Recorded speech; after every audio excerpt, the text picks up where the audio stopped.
Good morning বন্ধুরা। এখন সময় সকাল 6:30 হয়েছে।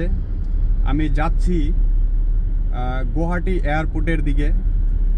সেখান থেকে আজকের যে গেস্ট, যে পর্যটক বাইরের থেকে আসতেছে আমাদের আসামে, তাকে রিসিভ করতে যাচ্ছি। তিনাদেরকে রিসিভ করে নিয়ে আমি পুরো 6 দিনের জন্য ট্যুরে বের হয়ে যাব। প্রথমে যাব কাজিরঙা, তারপরে যাব শিলংয়ের বিভিন্ন পর্যটক স্থলীগুলিতে। তো বন্ধুরা, আপনাদেরকে আমি বলে রাখি যে আমি ভিডিও বানানোর পাশাপাশি আমি একজন ট্যুরিস্ট গাইড, তার সঙ্গে সঙ্গে একজন ড্রাইভার, তার সঙ্গে একজন ট্যাক্সি অনারও বলতে পারেন। তো বন্ধুরা, আপনারা কিভাবে আসামে আর অরুণাচল, মেঘালয়ে খুবই কম খরচে ভ্রমণ করতে পারবেন, সেই সম্বন্ধেই আমার ভিডিওগুলো বানানো হয়। তো বন্ধুরা, যে আপনারা খুবই কম খরচে আসাম এবং অরুণাচল, মেঘালয় ট্যুর করতে চান, তো আপনারা সরাসরি আমার সঙ্গে যোগাযোগ করতে পারেন। এর আগেও আমার ইউটিউব চ্যানেলে বিভিন্ন অন্যান্য ধরনের ভিডিও আপলোড করা আছে, আপনারা দেখতে পারেন।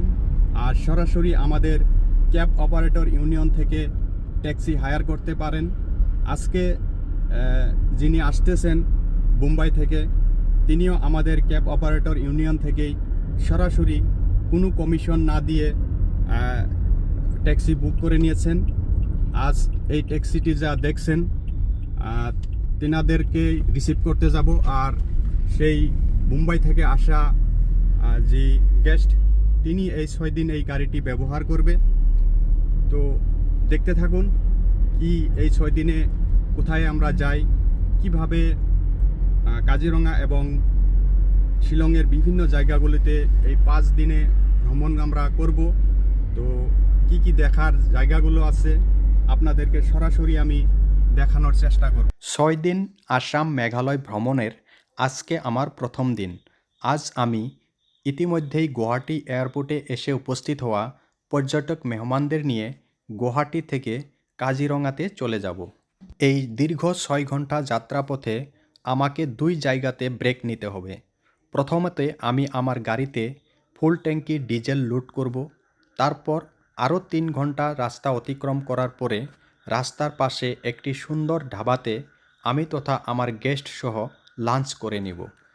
তো ইতিমধ্যেই আমি আমার গাড়িতে ফুল ট্যাঙ্কি ডিজেল লোড করা কার্যটি সম্পূর্ণ করে নিয়েছি। তো এরপরে আমি দাঁড়াবো আমাদের দ্বিতীয় লক্ষ্যস্থান অনুরাগ ধাবাতে, যেখানে আমি এবং আমার গেস্ট সহ লাঞ্চ করব। তো বন্ধুরা, এগিয়ে চলেছি আসামের আঁকাবাঁকা পথ দিয়ে আমাদের আজকের মূল লক্ষ্যস্থান কাজিরঙা ন্যাশনাল পার্কের দিকে। প্রিয় বন্ধুরা, এখন সময় দিনের 1:30 হয়েছে। গুয়াহাটি বিমানবন্দর থেকে বাই রোড আমরা 160 কিলোমিটার চলে এসেছি কাজিরঙার দিকে। আর একটু পরেই আমরা উপস্থিত হব আজকের লাঞ্চ করার জায়গা অনুরাগ ধাবাতে।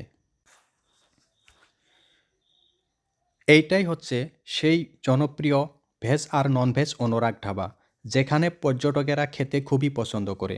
আমরাও তাই এখানেই আমাদের লাঞ্চ করে নিলাম। দুপুরের আহার গ্রহণ করে আরও 1.5 ঘন্টা ড্রাইভ করার পর আমরা কাজিরঙা ন্যাশনাল পার্কের খুবই কাছাকাছি চলে এসেছি।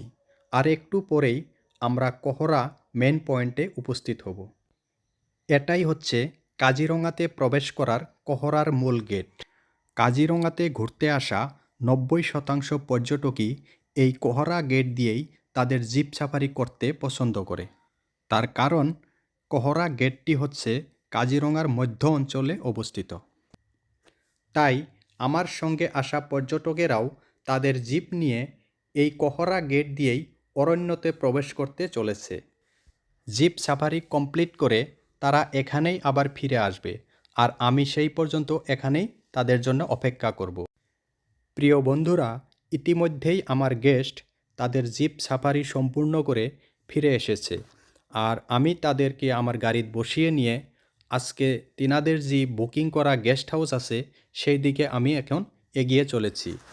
আজকের এই গেস্ট হাউসটি কাজিরঙার মূল পথ থেকে প্রায় 5 কিলোমিটার গ্রামের ভিতরে অবস্থিত। গুয়াহাটি বিমানবন্দর থেকে কাজিরঙা উপস্থিত হয়ে সঙ্গে সঙ্গে জিপ সাফারি করার পর সবাই একটু ক্লান্ত হয়ে পড়েছে। তাই তারা সবাই মিলে তাদের গেস্ট হাউসে গিয়ে ফ্রেশ হয়ে একটু রেস্ট নিতে চাচ্ছেন। বন্ধুরা, সমগ্র কাজিরঙাটাই হচ্ছে বিভিন্ন জীবজন্তু বসবাস করার এক জায়গা।